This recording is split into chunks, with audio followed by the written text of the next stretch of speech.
The Italian Wine Podcast is the community-driven platform for Italian wine geeks around the world. Support the show by donating at ItalianWinePodcast.com. Donate €5 or more and we'll send you a copy of our latest book, My Italian Grape Geek Journal, absolutely free. To get your free copy of My Italian Grape Geek Journal, click Support Us at ItalianWinePodcast.com or wherever you get your pods. Grazie mille. Welcome to Masterclass US Market with me, Juliana Colangelo. This show has been designed to demystify the US market for Italian wineries through interviews with experts in sales and distribution, social media, communications, and so much more. We will quiz each of our esteemed guests at the end of each episode to solidify the lessons that we've learned. So sharpen your pencils, get out your notebooks, and join us each week to learn more about the US market.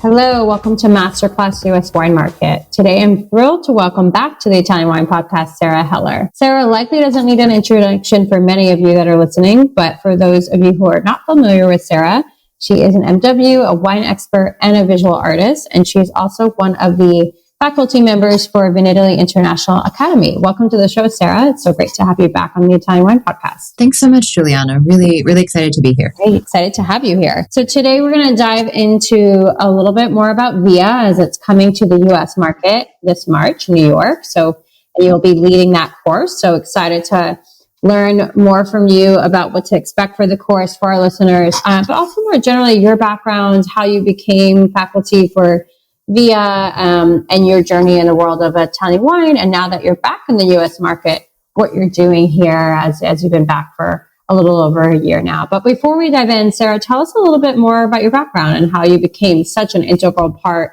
of the VIA program. Thanks, Juliana. Yeah, so I probably my first professional encounter with wine was kind of in an Italian setting and then in Italy. So I had originally developed an interest in cooking. Well, originally, I've had a lot of interest over the years. I was studying art and developed an interest in cooking.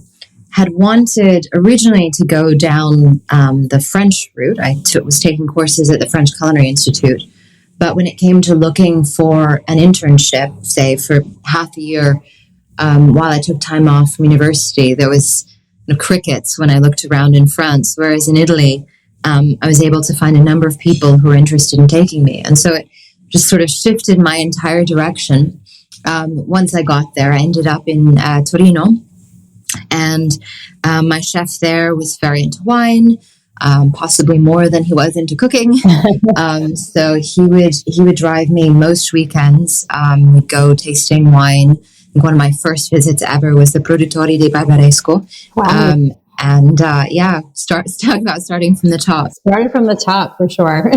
Yeah, and I've never really been able to get over Piemonte. I know in VIA, we really try to set aside personal preferences. And don't get me wrong, I love all the other regions too, but I think we all have our first loves that we find it hard to get over. So Piemonte continued to be part of my work. I later ended up moving back to Hong Kong and working with Deborah Meiburg, the Master of Wine.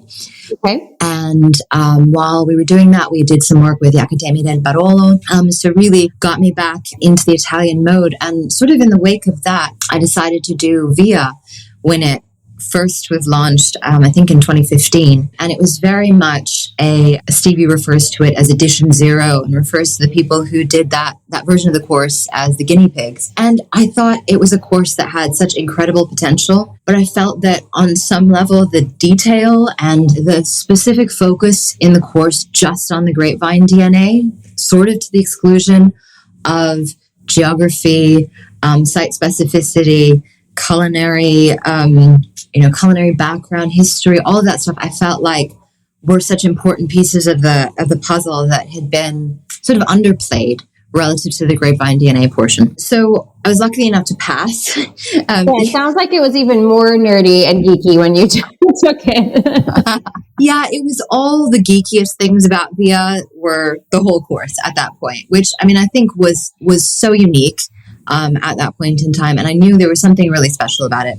But anyway, passed, and then I got completely immersed in my MW studies and kind of dropped out of the VIA universe, as it were, for a couple of years. But then came back, actually to 5 Star Wines, I reached out to Stevie. I was doing a documentary with Wine Masters, actually, on different Italian regions, and I wanted to reach out to Stevie about something to do with that. And she said, come along and judge at 5-Star Wines. So as a result, we got back to talking. And she said, I remember when you took the original Via, you had a lot of feedback. And I think really looking into that would be very valuable. And a couple of months later, I got a call from her saying, okay, you're doing it. Mm-hmm. What? That sounds like Stevie. Very Stevie, very Stevie.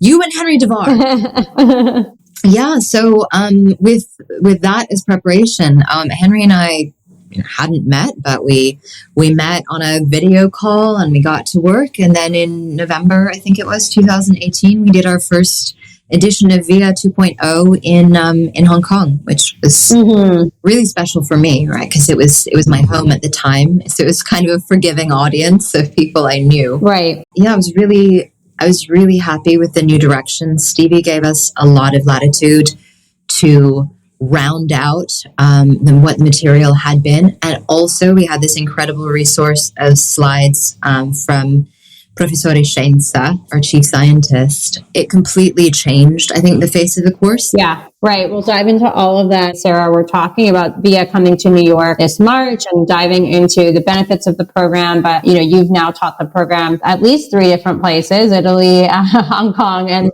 the US and LA. And actually London too. Oh, and London. Perfect. 4. So just to learn a little bit more about the different communities of Via as well. And our 3 key takeaways for today's masterclass. We know Stevie loves her learning objectives. And what we're excited to learn from you in this episode are, number 1, what information and material do you learn in the Via program? And how does it differ from maybe other wine education programs? Number 2, how do you prepare to take the Via program, and before, during, and preparing for the test specifically? And then a little more of what people can expect from Via in New York this March for those who might be interested in joining the program. So, for starters, you've gone through the MBA program, of course.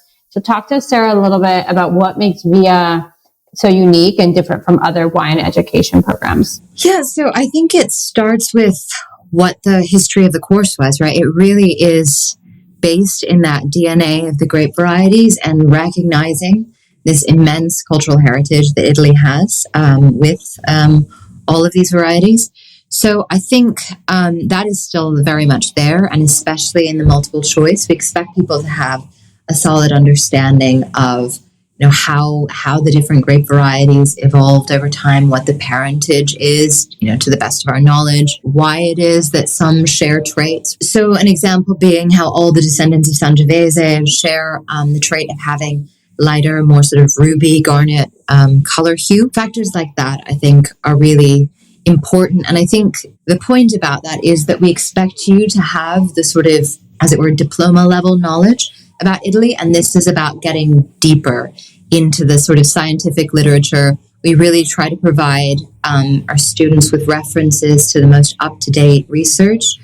We're getting things sort of hot off the press, as it were, from Attilio Scienza. And then there is also the fact that it is such a synthetic in the positive sense of the word course, in that we're expecting you to really take a multidisciplinary approach to understanding wine as a cultural artifact in Italy, right? It's anthropology, it's geology, history, so many different layers. I think looking at other Italian wine courses, and for example, the Italian Wine Scholar, we think is wonderful sort of in parallel to this program, because the students that come from that program often have an amazing foundation of knowledge that really helps them take Via and feel comfortable with the level of depth that they're plunged into. I think it is quite hard if you're coming at this fresh and hoping to learn maybe the basics of Chianti Classico and Valpolicella. This is probably not the level you should be playing at if Italy is relatively new to you. Okay.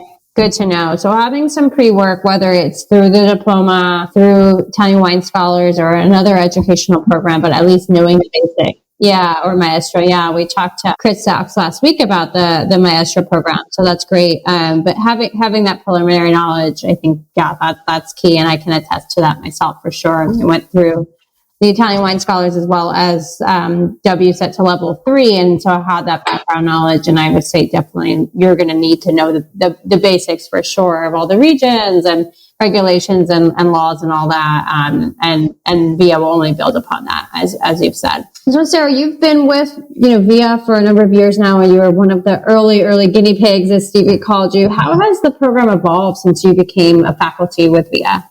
So there were a number of factors I really wanted to emphasize as part of the VIA course to take it to what I think is another level. The aim is always to be aligning ourselves with the diploma or beyond to the Master of Wine. Okay. And that was, first of all, to put a much heavier focus on tasting.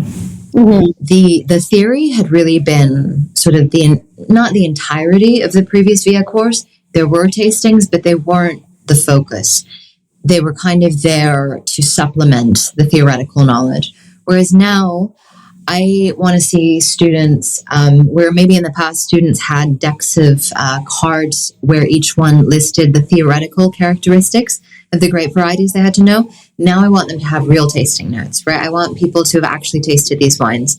Hopefully not for the first time when they come and do the course. But if not, then that's, a great place to get some of those grape varieties in. So the tasting is really important. We've emphasized, and I think that more detail can be seen in one of the other podcasts. We've tried to emphasize that we have a standardized approach to tasting that is at least compatible with the systems that are used in other education programs, but it is specific to Italian wine.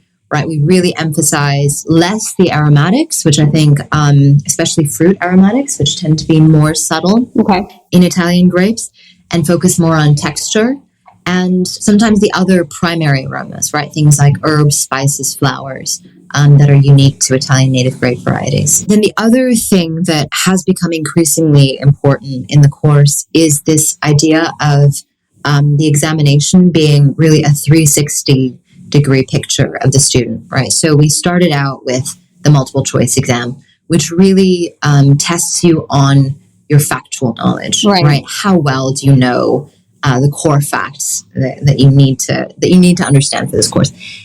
But then also building on that, we have the tasting exam and we have the essay questions, which I really increasingly am trying to ask the students to view really as essays, trying to get them to be focused on persuasion, right, rather than just regurgitating facts, right? It's about being able to sell a particular argument or story of Italian wine, which I think is absolutely critical. And the other outlet we give them to do that is the videos. And this was a little bit of a tough sell at the very beginning. Students were not happy at having to make a recording and work with other people in the course. But I think increasingly we've seen students, particularly in the Verona program, just take this to another level. We've had sort of cinematic level productions in recent editions. And I think it really gets to the heart of what being an ambassador is, right? Rather than somebody who knows the facts. This is somebody who can go out there and convince people, right? Get people enthused and passionate about Italian wine.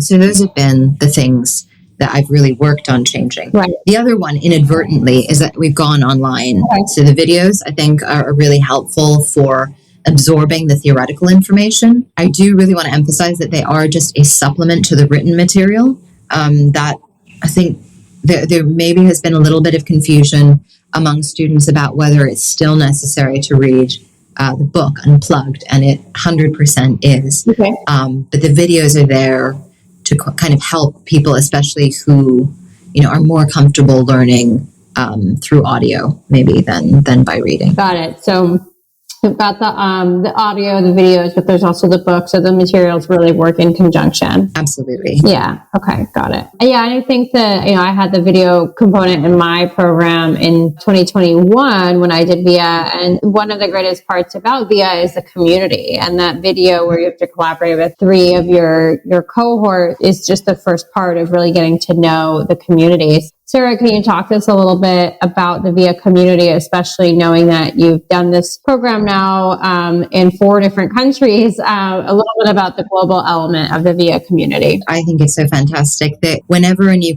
cohort comes in, they start a new WhatsApp, or we used to do WeChat, but I think more focused on WhatsApp for the incoming students. And people start to ask for study tips or meetups or different things sort of in the lead up to the program. And then they often stay active for weeks, sometimes months, sometimes years after the end of the course. And then, of course, everybody gets invited to Via Tutti Quanti, which is the major WhatsApp group. And that thing is so active. And it's wonderful. There's travel advice. There are people posting their new projects. There are people finding jobs. I mean, it's so active. It really is. Oddly still intimate. I think because there are a lot of people there who I think are what we refer to as lurkers on social media, right? Who are reading the information, not necessarily participating actively. And you see the people who are really kind of actively there. It's a group, and there's this delightful rapport between people, and people are really supportive. So I think it is something very special. It reminds me of the MW study student groups, right, where people understand. I think maybe drawn together by mutual frustration at the difficulty of the exam. It is very tough. There's no question. And we make no secret of it, that it's meant to be challenging, but doable, right? If you put in the time and the effort. Totally. Coming back to America, Vinitaly International Academy, the ultimate Italian wine qualification, will be held in New York City from 4 to 6 March 2024. Have you got what it takes to become the next Italian wine ambassador? Find out at vinitaly.com. Sarah, thinking about the program coming to New York in March, talk to us a little bit about what you anticipate, and as the instructor for the program this March, what you expect participants to engage in. Thanks. So we have these satellite editions that we do that are outside of the Verona flagship. And there's quite a distinction. And I want to make sure that students are aware of the distinctions so that they can kind of evaluate the pros and cons of each. The headline is that Verona is just bigger, right? It's longer. It's 4 days of instruction, or 3 days of formal instruction plus masterclasses with supporters the day before and then the exam. Whereas the satellite editions are always 2 days of instruction, usually no additional masterclasses, although I have to check in about this time, and then the exam on day 3. There is generally a more limited wine list. In Verona, it can get really enormous, and we get multiples, we'll get like 10 different Sangiovese, 10 different Nebbiolo. And honestly, there is a sense, it's just kind of natural to all of us, where we feel like we're getting better value if we have more wines. But sometimes spending more time on each wine is a better approach than just plowing your way through as many as possible. And so I've tried to take what could be seen as limitations of the satellite editions and turn them into benefits. So I really try to go through each wine individually to the extent possible, because it's not possible to do a completely thorough answer for every single wine. But right. I aim to get as close to filling out a complete answer for each wine. And we talk through it and how you would identify it and how you would describe it, what would be the key kinds of aromatics you should be identifying, what sort of area you should be in terms of the texture or the tannins. And so I think in a way, and on top of that, I should add that courses tend to be smaller. So you tend to have a more intimate group, which means both that I actually have a chance to get to know each of the students better, and we have a lot more time for Q&A, and people tend to get at least 1 or 2 questions in over the course of the 2 days. So I think there is really value to doing the satellite edition versus Verona. It's less chaotic also because you don't have the supporter masterclasses, which are wonderful. But right, if you're a few days away from exam time, sometimes that information overload can be a bit distracting. Yeah, it's a lot. I did it in Verona, and it's a lot to take in, in 4 days, 5 days, for sure. They're very long. Exhausting days. So I can definitely attest to the overload of information. It's quite intense for sure. So it sounds like with the satellite programs, like the one coming up in March in New York, there's a little more time outside of the program for the study, and then keeping things a little more focused from what I'm hearing you say. in the classroom itself. Yeah. And I really try to give students the opportunity, like if they want to workshop one of their notes, right, they read it out and they want to see what I would improve. We have much more time to do that kind of thing. Okay. In a satellite edition than in Corona, where we're really just trying to get through all of these wines. Right. Exactly. That makes a lot of sense. Sarah, is there anything else you want to share just about VIA, about your work with VIA, anything about the course coming up in March in New York, anything at all? I think we've kind of covered it. In terms of what I'm hoping to see in the New York students, I've had, as you say, the chance to teach different groups in different parts of the world. And I think New York is where I'm expecting to see the most students that have a lot of experience with Italian wine and maybe really strong personal connections to Italy. Just having, started out my wine career, as it were, interning at a New York importer in 2009. I remember it being such a knowledgeable market about Italian wine relative to anywhere else that I'd been even then. And I think that's probably only improved in that time. So I'm expecting to be having really high level discussions and digging into the tasting and maybe even people sharing their tasting experience rather than it all coming from me. Yeah.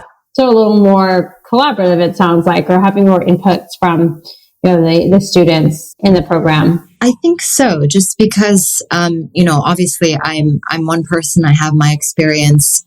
Recently I've been especially focused, on Italian fine wine. I've been reviewing Brunello, Chianti Classico, Barolo, Barbaresco, and Amarone for Club Oenologique in London. So that's become very much my slant. And I think the sort of esoteric grape varieties, I think, have not been as much my focus in terms of the tasting, other than obviously Forvia. So I think having the input from the students who, that's their jam, that's what they're selling, I think that'll be really fantastic as well. Great. Well, thank you, Sarah, so much for joining us. As we wind down today's episode, we'll do our rapid fire quiz, which we do at the end of every episode of Masterclass US Wine Market, asking our guests 3 questions about Italian wine in the US market. And we'll take a slightly more global approach since your background is so varied. So please do your best to answer these questions in just a couple sentences. What is your number one tip for mastering the wine market, working in wine, let's say? I think maybe it sounds obvious, but it's really important to find your niche, whether that be the type of wines that you're trying to push into various markets or geographic. I think don't overlook the quote unquote second tier cities. I'm based near Seattle, and this is not an Italian wine example. I apologize, but I was surprised to learn how many champagne specific bars there are in this area. There are at least sort of 4 in the greater Seattle area, which I think is more than there are champagne bars other than hotel bars in Hong Kong, where I was previously. I was having a conversation with an importer here who does really, really niche grower champagne. And he said there's one in particular, he's bringing in 2 containers a year. I mean, I was pretty surprised. So yeah, don't overlook us, second tier city. Love to hear that. Absolutely. There's more than New York in the US. I think that's a great tip for our listeners. Number 2, Sarah, what is something you might have told your younger professional self about working in the wine industry? Yeah, so I was thinking back actually to my days when I was interning in sales at an importer, and I think the key thing I would have said to me then was adapt your pitch. I just assumed that everybody I was selling to was as enthused about wine as I was. And so I'd go into these long stories about the family history of the wine, or how it was some groundbreaking of it. And I remember one meeting in particular where it was like a Korean grocery store owner, effectively. I can say this because as Stevie knows, I'm half Korean. And he just stared at me blankly. I told him something that I thought was very convincing and romantic, but he was totally unimpressed by. And I would have been so much better off had I thought about really what does he need, right? He's not going to be there waxing poetic about these wines to his customers. He needs something that looks great on his shelf. So if I could have said, look, this is a wonderful package, it'll be a great gift, he would have been so much happier. So yeah, think about who your audience is when you're pitching. Yeah, that's a great tip. And finally, number 3, we're all traveling a lot in this industry. What's your favorite travel hack? Yeah, so I try when I have a free night, which is not frequent, but when I have a night when I'm managing dinner on my own, I try to go somewhere in the town and tuck myself at the end of the bar that's sort of around the corner. So it doesn't look like I want anybody to come sit next to me, but I can usually get in a conversation with the bartender, ask them, what are the wines that people order here frequently? I can spy on people. I can see what they're drinking. And just generally, I feel much less self-conscious, right? Being sort of tucked around the corner. It can almost look like maybe you work there, and people don't have that poor unfortunate souls dining on their own look when they pass you by. So yeah. Right. Yeah, I love that tip. And that also sounds like a little incognito market research to understand and listen to what people are drinking and, in that market. So that's a great one. Thank you, Sarah, so much for joining us today on the Italian Wine Podcast. Looking forward to having you in New York in March. Hopefully I get a chance to see you as well. And how can our listeners connect with you and learn about all the great things you're doing in the world of wine and Italian wine? Thank you. So I'm probably not as active as I should be anymore, but I'm on Instagram at Sarah Heller MW. Okay. My website is just sarahheller.com, and I'm Sarah Heller MW on LinkedIn and Facebook. Okay, fantastic. Great. Well, thanks again, Sarah, for joining us today, and we'll see you in March. See you then. Thanks, Juliana. Thank you for joining me today. Stay tuned each week for new episodes of Masterclass US Wine Market with me, Juliana Colangelo. And remember, if you enjoyed today's show, hit the like and follow buttons wherever you get your podcasts.